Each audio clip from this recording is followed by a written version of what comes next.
3. Assalamualaikum warahmatullahi wabarakatuh. Waalaikumsalam. Pada hari ini kami kelompok 4 ingin mempresentasikan mengenai metodologi knowledge discovery in databases atau bisa kami sebut KDD. Namun sebelum itu kami ingin memperkenalkan kelompok kami terlebih dahulu. Perkenalkan, nama saya adalah Audrey Zadia dengan NIM 2143014. Perkenalkan, nama saya James Hendrik Putra dengan NIM 2143001. Perkenalkan, nama saya Rina Sanamete dengan NIM 2143033. Perkenalkan, nama saya Muhammad Yunus Al-Ghair dengan NIM 2143042. Perkenalkan, nama saya Ovi Marcia Laudia dengan NIM 2143031. Perkenalkan, nama saya Dido Inti dengan NIM 2143111.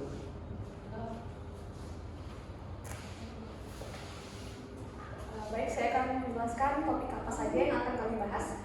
Topik pertama, pendahuluan. Topik kedua, langkah pertama, pemahaman terhadap tujuan. Topik ketiga, langkah 2, pemahaman data. Topik keempat, langkah 3, pre-processing data. Topik kelima, langkah 4, reduksi data. Topik 6, langkah 5, penambangan data atau data mining. Topik 7, langkah 6, evaluasi data. Topik 8, langkah 7, presentasi dan hasil interpretasi hasil. Topik 9, kesimpulan. Baik, selanjutnya akan dijelaskan oleh Denny.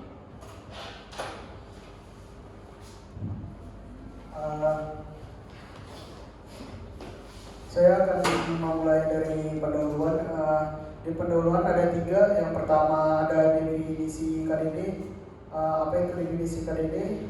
KDD kepanjangan adalah Knowledge Discovery in Database, adalah proses penggalian pengetahuan dari data yang bertujuan untuk mengidentifikasi pola, hubungan, dan informasi berharga dari data yang ada dalam suatu basis data. Ini merupakan kombinasi dari elemen analisis data dan elemen penggalian pengetahuan. Yang kedua ada tujuan KDD. Tujuan utama dari KDD adalah membantu dalam pengambilan keputusan yang lebih baik dengan memahami data secara mendalam dan mengeksplorasi informasi yang tersembunyi di dalamnya.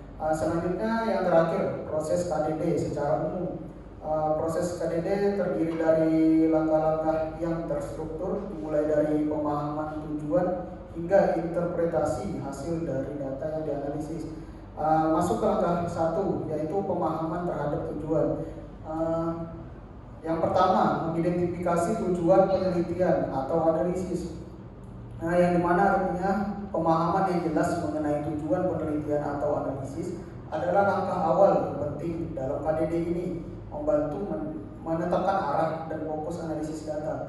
Selanjutnya, mendefinisikan kebutuhan data yang relevan. Maksudnya yaitu menentukan jenis data yang diperlukan untuk mencapai tujuan penelitian, dan penting ini memastikan bahwa data yang diambil benar-benar relevan untuk tujuan analisis. Yang terakhir, contohnya misalnya jika tujuan adalah meningkatkan penjualan, kita mungkin perlu data penjualan historis, perilaku pelanggan, dan data demografi. Pemahaman berikutnya akan dijelaskan oleh teman saya. Dipersilakan.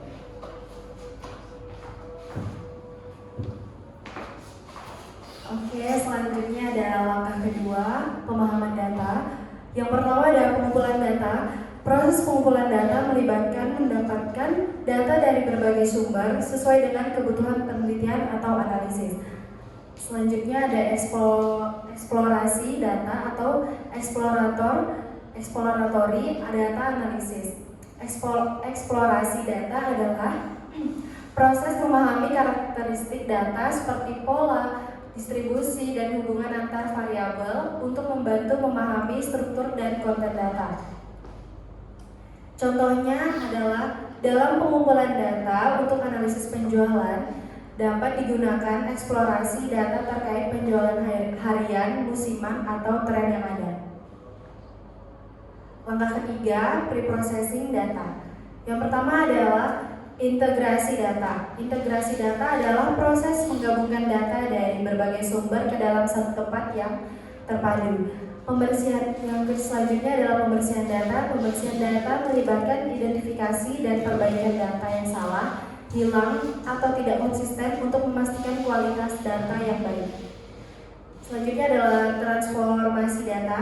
Transformasi data adalah langkah untuk mengubah data ke dalam format yang lebih sesuai untuk analisis seperti normalisasi dan agregasi. Contohnya adalah menggabungkan data dari berbagai cabang perusahaan menjadi satu database terpadu. Selanjutnya akan dijelaskan oleh teman saya, Fisa.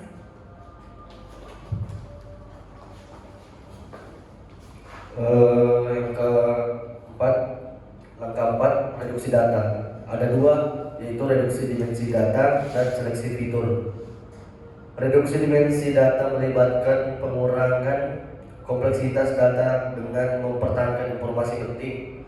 Dan yang kedua, seleksi fitur adalah proses memilih atribut atau variabel yang paling relevan atau analisis menghilangkan yang tidak penting. Contohnya, memilih atribut yang paling berpengaruh dalam menganalisis kinerja karyawan. Langkah 5, penambahan data atau disebut data mining. Memilih dan menerapkan teknik penambahan data, memilih teknik dan algoritma yang sesuai untuk menganalisis data dan mengekstraksi pola atau informasi yang berguna. Evaluasi dan interpretasi hasil penambangan. Evaluasi hasil penambangan data dan memahami implikasinya terhadap tujuan awal analisis. Contohnya menggunakan algoritma clustering untuk mengelompokkan pelanggan berdasarkan perilaku pembelian. Selanjutnya bisa dibacakan oleh Pintu. Selanjutnya langkah 6, evaluasi data. Yang pertama, menilai hasil penambangan data. Menggunakan metrik evaluasi untuk menilai sejauh mana hasil penambangan data memenuhi tujuan analisis. Yang kedua, mengevaluasi kesesuaian dengan tujuan awal. Memastikan bahwa hasil penambangan data konsisten dengan tujuan yang telah ditetapkan pada awalnya. Yang berikut, presentasi dan interpretasi hasil. Yang pertama, menyajikan hasil dan temuan kepada pemangku kepentingan.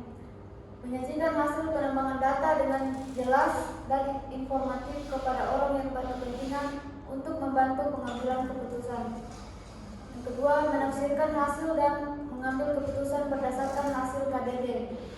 Menganalisis hasil penambangan data dan menggunakan wawasan yang diperoleh untuk mengambil keputusan yang informatif dan bermanfaat. Contohnya, mempresentasikan temuan mengenai strategi pemasaran yang efektif kepada tim manajemen. Selanjutnya akan dijelaskan oleh James. Baik, kesimpulan dari presentasi pada kali ini adalah ringkasan metodologi KDD. KDD adalah pendekatan sistematis yang mengarah pada penemuan pengetahuan baru dari data.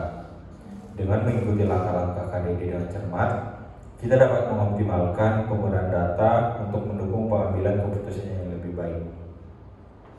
Oke, sekian presentasi dari kelompok kami.